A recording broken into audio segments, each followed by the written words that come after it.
I'm going to give you 10 rules for profitable self-discipline. These are rules of my own making. They're very homely, some of them, but they'll be very helpful.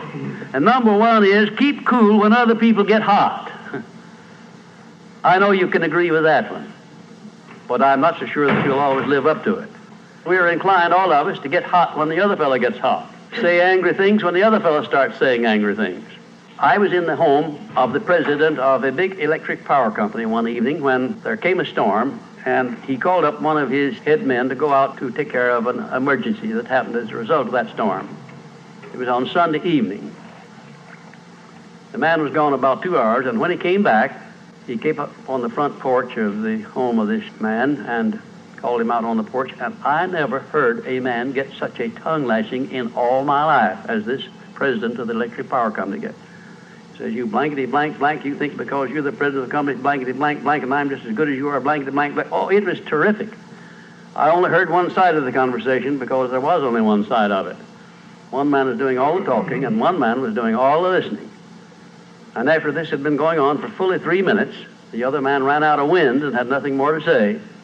He was mad, you see, because they'd called him out on this stormy night.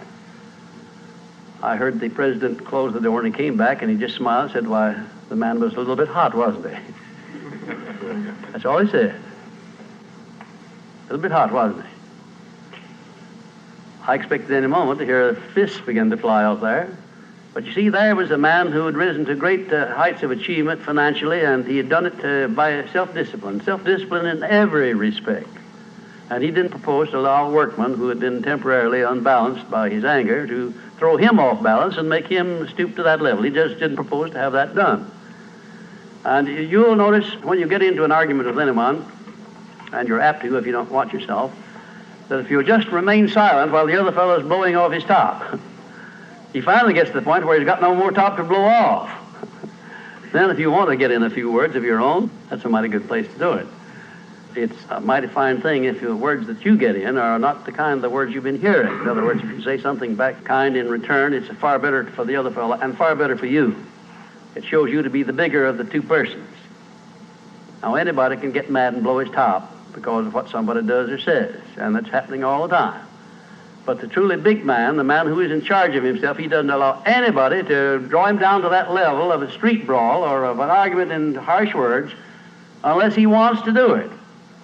And if he's truly a big man, he doesn't want to do it. Number two, remember there are 3 sides to all arguments. We ordinarily think there are 2 sides to all arguments, but they're not, they're 3.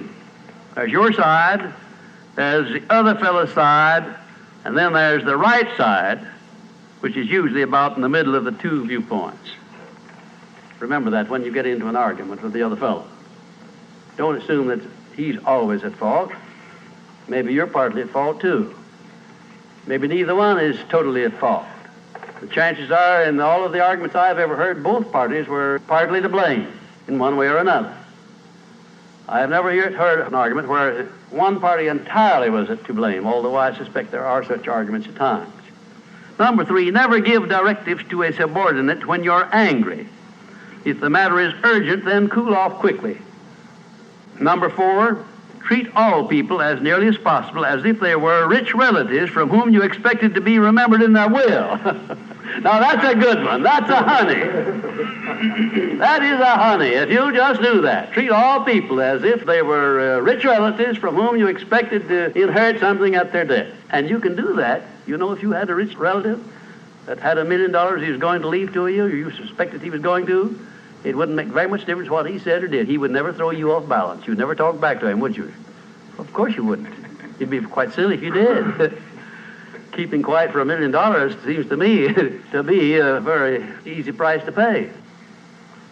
Number 5, look for the seed of an equivalent benefit in every unpleasant circumstance with which you meet, no matter what the unpleasant circumstance is. Make it a point to discipline yourself so that you look for that seed of an equivalent benefit, and you start looking in connection with the circumstance. Don't wait a week or two till you've all worked yourself up about it.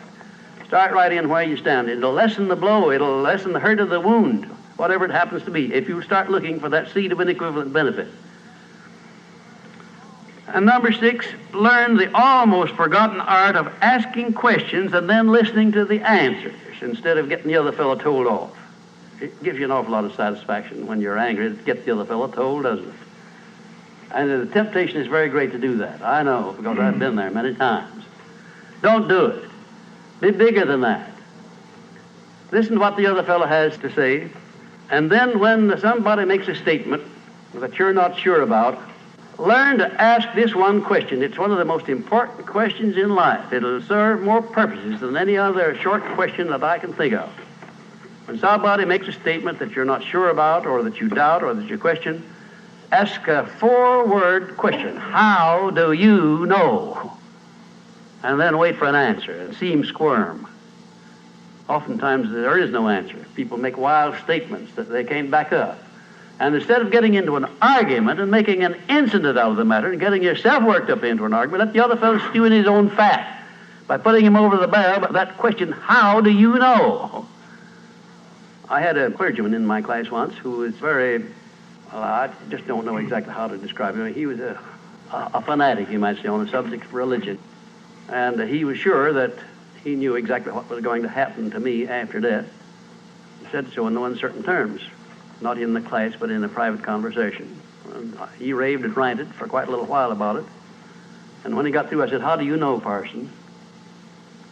And that really put him over the barrel. He said, that's the way I feel about it. That's my faith. I said, well, now, having belief and faith is one thing, but having evidence is something else again. How do you know what's going to happen to me after I die? I don't know, and I doubt that you do. How do you know? Well, he never did give me a satisfactory answer. There are a lot of questions that come up in life in connection with which, if you'll ask that one thing, how do you know, you'll find that the other fellow will be off balance, and you don't need to make an incident out of what he says. You don't need to get mad at what he says. 7, never say or do anything which may influence another person without first asking yourself this question: will it benefit him or hurt him? And if it will hurt him, don't do it. Don't say anything or do anything that would hurt another person under any circumstances, no matter how much he may deserve it. Exercise self-discipline. Don't do that, because if you hurt another man, you're going to hurt yourself 10 times as much at least, because that hurt will come back on you. I don't care who you are nor what circumstances you're working under or living under. If you hurt another person, you will be hurt 10 times as much. And if the hurt doesn't come immediately, the rate of interest on that is compound interest on compound interest, and it'll be 100 times as great if you wait long enough. Because everything that you do to or for another person, you do to or for yourself. There is no escape from that. That's just as much a law as the law of gravitation, which everyone understands. You know that if you stepped over the top of this building, no matter what your mind was or what your belief happened to be, if you stepped over the top of this building and violated the law of gravitation, that you'd hit the ground and you'd die in a very few seconds. And this law, which brings you back that which you send out, is just as inevitable, just as inexorable as the law of gravitation or any other of nature's laws.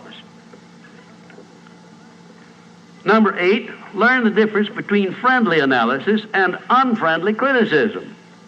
Then decide which you wish to live by in your relations with others. Now, friendly analysis is one thing and is welcomed by most sensible people.